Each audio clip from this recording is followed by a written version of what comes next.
This is Jason, and as you can see, I have another CTS in the shop. So it's funny how sometimes these go in swings. I have last couple of videos I did, I had some Track Magics in here. A lot of Burrells come through the shop, probably because in the past there have been large Burrell dealers in the NorCal area that pushed a lot of product. So as they come in for service or I get a lot of work on the older carts. A lot of the shops just don't want to touch the older carts because they're kind of a pain. Parts are a little bit obsolete. This one we're doing the gas tank on, and the reason I wanted to do this quick video was for the gas tanks on different carts. I probably get this phone call a couple times a month on, hey, do you have a gas tank for my go-kart? And I always ask them, what is the brand of the cart? And most of the time, they don't know. And so I'll ask them, send me pictures of the gas tank, and the cart, etc. So I'm going to do this live video real quick for what gas tank should I order. And again, we have a CTS in front of me. And a lot of times, the chassis will have identifiers. And then you could tell whoever you're calling for service or parts what you actually have and help narrow it down. Because if you just say, oh, I need a gas tank for my cart, you might as well call Chevy and say, I need a fuel pump for my car. And they're going to say, well, what model is it? And you're going to go, I don't know. There's the end of the help right there. So do a little bit of work before you call a cart shop and look for identifiers. So on the CTS, it's right on the floor pan. It says CTS Championship Race Carts. Look for stickers. CTS. CTS. Over on this cart here, this is also a CTS. Look for markers. Now that floor pan doesn't have any marks. And as you can see, this one, I've had this one in the shop for a while. And eventually this thing's going to get a TM engine on it. But we are waiting for, so we're sourcing parts on this one. And obviously it's dirty and nasty and dusty. But I'm not going to sit here and clean a cart not knowing when everything's going to show up and have to do it twice. So once everything shows up, we'll go through, we'll clean the cart first so we're not getting our hands dirty and greasy. But again, this is a CTS, this is a 125 chassis. And this has a different gas tank. That's one gas tank. You'll see it has the ribs, the edges that go between the uprights. And then this is the other CTS. And the back of the gas tank is flat. So you see how it's flat there? So different designs. Over here we have an Aluminos chassis. So right here, Aluminos. A on the floor pan, Aluminous on the floor pan. The European carts, I can't show you on this one. I can show you on this Burrell. So on this back crossbar, if it's a cart within the past 20 years and is European, most of the time is going to have a badge on the back of the cart. If it's missing this badge or it looks like someone drilled it out, question who you're buying the cart from, because in karting there's no reason for this to be drilled out. But some thieves think that that's a VIN number and it's an identifier. So if that's drilled and missing, ask yourself, well, where did this guy really get this cart? But like I said, Burrell Art is the make. Homologation number 007-CH-58. And then model RY28S10. So the Burrell tank, I'm showing you 4 different carts, 4 different gas tanks. So again, do some due diligence and look for indicators. Again, Burrell Art. Burrell Art. That gas tank is not going to fit in these other chassis. Look at the steering uprights. See how those are bent and curved? That is specific Burrell/Freeline gas tank. And we'll go back to the Aluminos. So on the Aluminos, this is a cart that comes out of the GP factory. So a lot of times, like the gas tanks, there was an era where CRG, GP used their own gas tank. But a lot of times, many of the companies use KG product. So it's good to take measurements, look at everything over, go back to the CTS because it's on a stand. So if you don't know what you have, take pictures, look for identifiers. You can always text me as well, especially if you're bringing the cart for my service or buying parts from me. I do respond to the text with pictures if you don't know what you have. But take measurements. Take a measurement here on the width. These are tapered. So if you have a tapered steering support upright, okay, let's just call them steering columns for now. So steering, that's the steering shaft. But if they're tapered, tell the shop, I'm measuring 8 inches from the floor pan, right? You're measuring 8 inches from the floor pan up, and the inside width is X, right? Usually it's easier to do it on the inside. If you can't do the inside, do the outside, and then subtract the width of each bar. Again, the more information you can give your shop, the more it will help them. The reason I'm doing this video is many times these older carts, once they have fuel run through them and they sit, I don't have an example. Do I have an example? Again, back to my shop CTS. You can kind of see in there. Not really. Oh, there you go. So that's old evaporated fuel and oil. So what happens, they sit, the fuel evaporates, it leaves the oil and all the non-evaporative behind, gunks up gas tanks. Most of the times on an old cart, you'll see this one's discolored, it's yellow. You try to pull that out of the cart, you're going to crack the tank or break it. That's a normal problem. They're very, very brittle once they have gas and they sit. So these are very brittle. Some carts, I usually just quote the work right off the bat for a new gas tank, just so I don't have to call someone back later and say, hey, oh, by the way, you need an $80 gas tank. So sometimes I just quote it right away. And that's how that works. But again, so in the gas tanks, take measurements, take pictures. Again, you can always send me pictures and texts if you're not really sure what you have. But I'm going to ask you, what is the brand, what is the model, what type of gas tank? And if you don't know, I'm probably going to be very short with you and just say, send me pictures or an email with pictures, because pretty much anyone watching this video has a smart device and they can easily do that. But there's too many gas tanks. I just showed you 4 carts. 2 carts are the same. 2 are CTSs. They have different gas tanks. Going over here, this is a 5th different gas tank.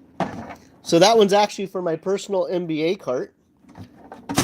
And here's a 6th different gas tank. This looks similar to the Freeline Burrell, but is not. This is the OTK. So again, proprietary to OTK. Yeah, they're just all different. And then they also have, let's see, this Tony cart. Look at this gas tank. Look how cute that thing is. OTK. And this is on a Cadet chassis. So a Cadet gas tank is going to be smaller than a full-size cart. So again, the more information you can give your cart shop or your service guy, the more helpful they will be. So again, how do I know this is a Tony cart? On the floor pan, it says Tony cart.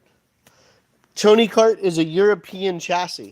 So on the back, there's a tag that will have manufacturer, homologation period, and the model. So that's on the back of the European carts. Anything you see in the video except for the CTSs, this Cadet chassis is actually for sale. It has a bunch of spare parts if you want those as well. But if you're wondering why I have everything piled together, this is a consignment sale for the Tony carts. So all of these parts belong to the same customer. They don't all necessarily go with this chassis. They can be negotiated in to the package. But I'm trying to keep everything together until I get some more shelving lined up so I can organize the carts on the shelves with all the parts. That way I'm not sitting there labeling every single piece that says, oh, customer A, customer A, customer A. So That's the reason I have all the tires and rims piled up on this Cadet chassis. It's because one customer owns this whole setup. The bins, the tires. Hey, winter's coming. Do you need rain tires? How many sets do I have? Let's see. Rain rims. You know what? I should hold on to these because the big Vegas races are coming up. MG rain tires. I should hang on to these, and then if it rains in Vegas, hop in there and go down there and sell them for $800 a set. Bridgestone, those are, I don't know of a series in the U.S. running Bridgestones right now. So these are going to be good for recreational guys that are local that want to go out for the winter and test in the rain. Those look like they are, yeah. So the OTK rims on Rains, those are all hub mounted. These other tires with the MG Rains, 17 mil front bearing, and then hub mounts on the rear. But yeah, back to gas tanks. Sorry, I do that a lot. Squirrel, butterfly, butterfly riding a squirrel. So there you go. That's the gas tank. I've showed you 1, 2, 3, 4, 5, 6, 7 gas tanks in my shop. They're all different. So gas tanks are important. Take measurements, take pictures. Oh, I didn't show you how this one secures in. So you can see here, this one utilizes a set screw. A bolt goes through the frame itself. So that's the other thing that's important. The distance from the floor pan to the center of that threaded nut that's in the tank. Different manufacturers, this will be different heights. So in karting, you will find a lot of things are interchangeable until they are not, and vice versa. A lot of things are not interchangeable until they are. And that may not make sense to you right now, but the longer you're around karting, the longer you'll realize, wait, that's probably such a stupid, accurate statement. But there's like tie rods.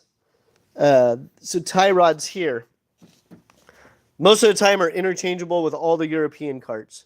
The important measurements on a tie rod are the length. But most of them are 8 millimeter by 1.25 threads, left and right threaded. And but the measurement of the tie rod is important. So you'll have anything from like a 200 millimeter all the way up to a 285 millimeter. That's important.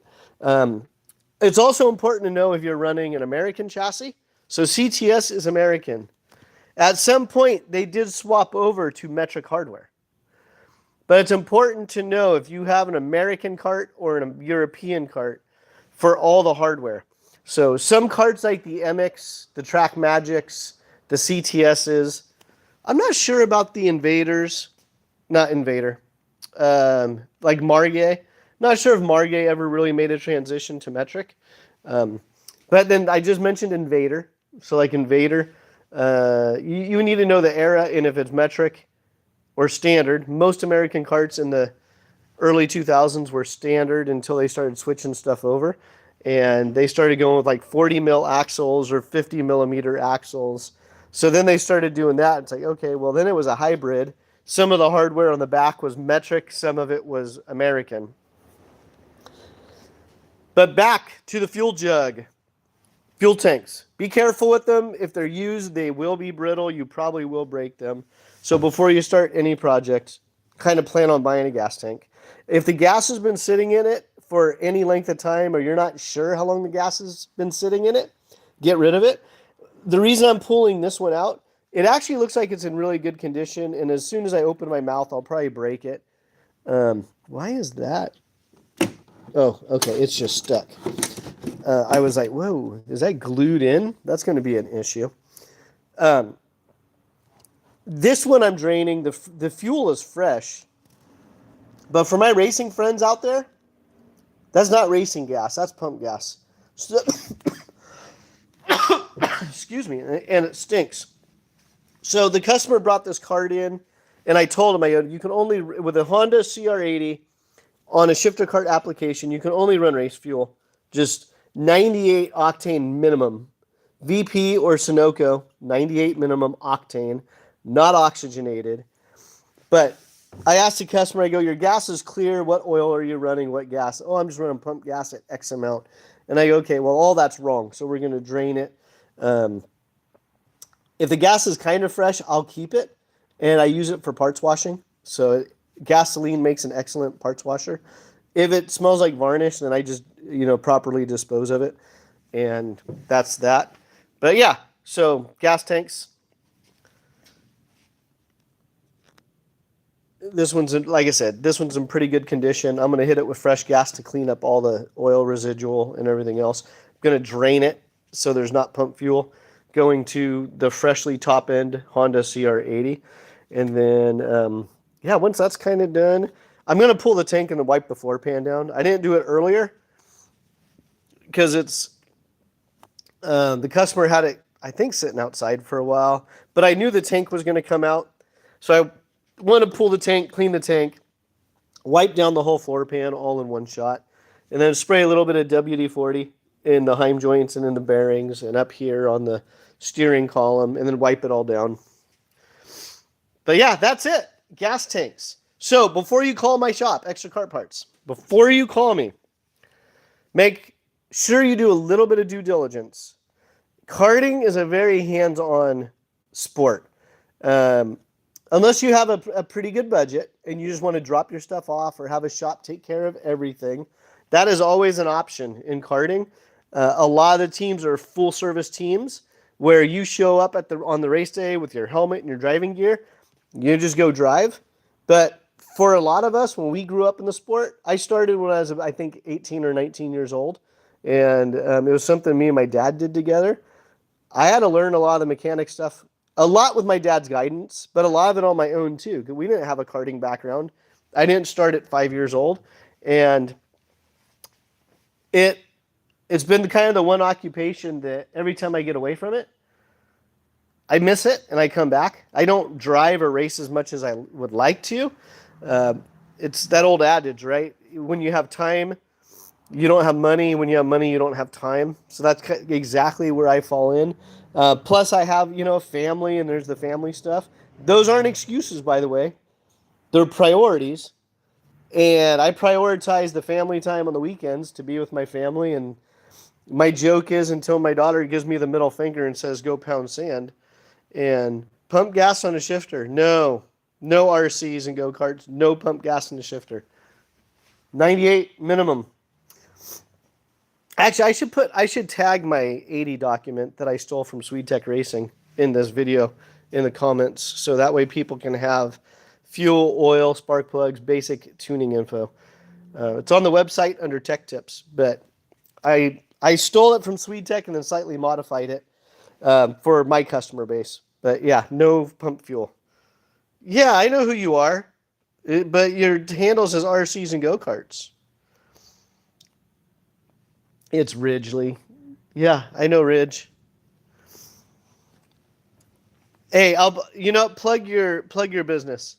So Ridgely 3D prints products, and he has these rubberized GoPro mounts that if they fall off the cart or break, they're rubberized, so the camera doesn't all get beat to hell. So he can type in the comment section if he has a website or not. I don't know if you have a website. I know you're on social. But, Ridge is an aspiring race car driver. I met him through the karting circuit out here in Northern California. And, now he's making that push like a lot of drivers to get into cars and see what the car world is like. And, he has some very creative products that he sells, hustles at the track, his GoPro mounts, and other products. So, yeah. There you go, Ridge. Thanks for tuning in. And what else? Gas tanks. That's it.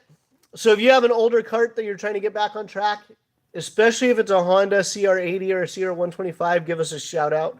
I can give you a quote on the pricing. Also, hit like and subscribe. Follow our channel. We're trying to grow. The next goal for this channel is going to be 1,000. So we're over 100. Now we're trying to get to 1,000.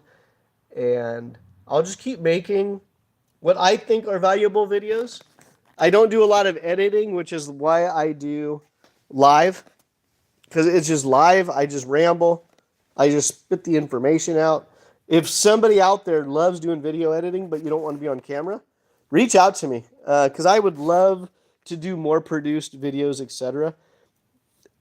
And I shouldn't say this out loud, but my passion is not sit there doing video editing. I don't have an artistic mind. I appreciate when somebody does really good video editing or anything artistic. I do appreciate it, but for my brain, it just doesn't work that way. So it almost seems more like a chore. And I've done a number of karting channels in the past, and it's so hard to get them to a point to where they actually turn any sort of profit. So I kind of gave up on that portion of it. It's like, I'll just put the information out there. And as the information gets out there, if people find it useful, maybe they'll send me business. I probably should start putting links like for Venmo or go like a donation link, or if someone wants to sponsor a future videos like, hey, Jason, can you show me a video on how to bleed my CRG brakes? Here's $50. And yeah, stuff like that would probably prompt me to jump into the different type of how-to videos. But that's really what this channel is about, is karting how-to videos. So that's it. We were talking about the gas tanks. Make sure you hit like and subscribe. And also comment, what other videos would you like to see for this channel specifically? And thank you for tuning in. Ridge, have a great weekend.